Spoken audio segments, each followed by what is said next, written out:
दिनैनि बे मोन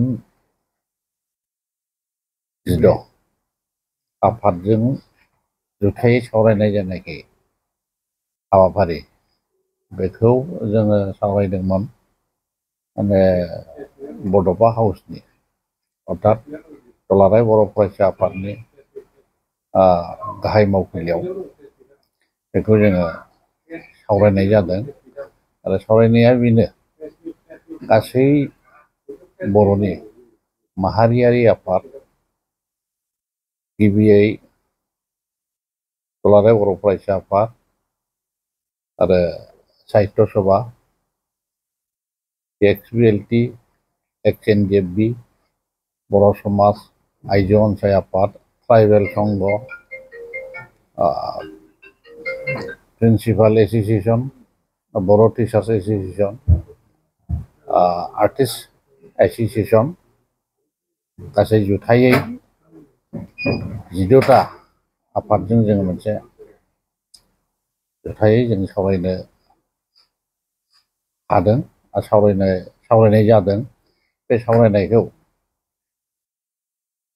आंनि बेक्तिगत हिसाबै बा जोंनि एक्सपिरियेन्स हिसाबै आं बेखौनो फोरमायनो सानदों बा फोरमायनो नोंथांमोननि मिडियानि दारै फोरमायहरदों। सावरायनाया खोब पजिटिभ। बे सावरायनाया जाहैबाय मेनलि जोंनि जाथिनि थामोनथानि बा थामोनथाखौ नोजोर होनानै गासै बिथिङाव सावरायलायनायनि गेजेरजों जातीय संगठनफ्रा मोनसे एकमत मोनसे एकता जोङो मोनसे डिसिसन जों लानो हादों एकतायै जातिखौ गेरेमसा जाति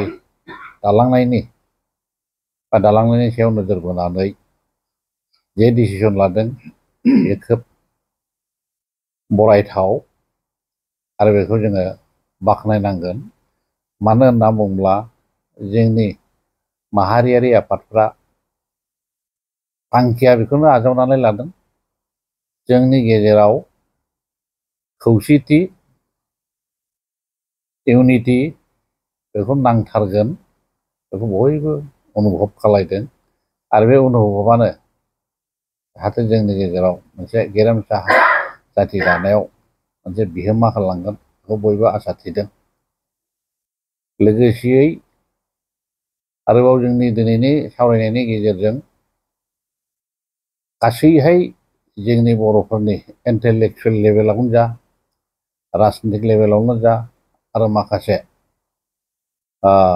आफादफोरावनो जा बिसोरखौबो दिनैनि गेजेराव जायनाखि बिथांमोना नुजाफैनो हायाखै बिसोरखौ दिनैनि गेजेरजों मोनसे आपिल खालायनाय थादों जाहाथे जातिनि अलखदाव बयबो जातिनि संगठनफ्रा बा आफादफ्रा खौसेयैनो हाबा मावलांनायनि थाखाय बिथांमोनखौ दिनैनि गेजेरजों खावलायनाय जादों आरो लास्टलि मोनसे जोङो डिसिसन लाबावनो हादों दिनैनि सावरायनायनि गेजेरजों बेयो खोब जोंनि थाखाय मोजां लक्षन जों साननानै लानो हायो।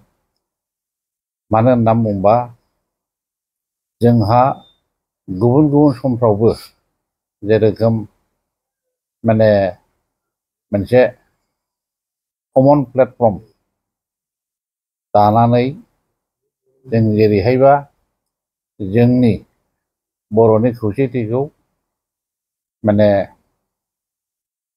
गोजोरै लाखिनो हायो बा बर'नि थामोनथाखौ जोङो गेबेङै मावलांनो हायो बेनि थाखाय सानलायनाय जादों।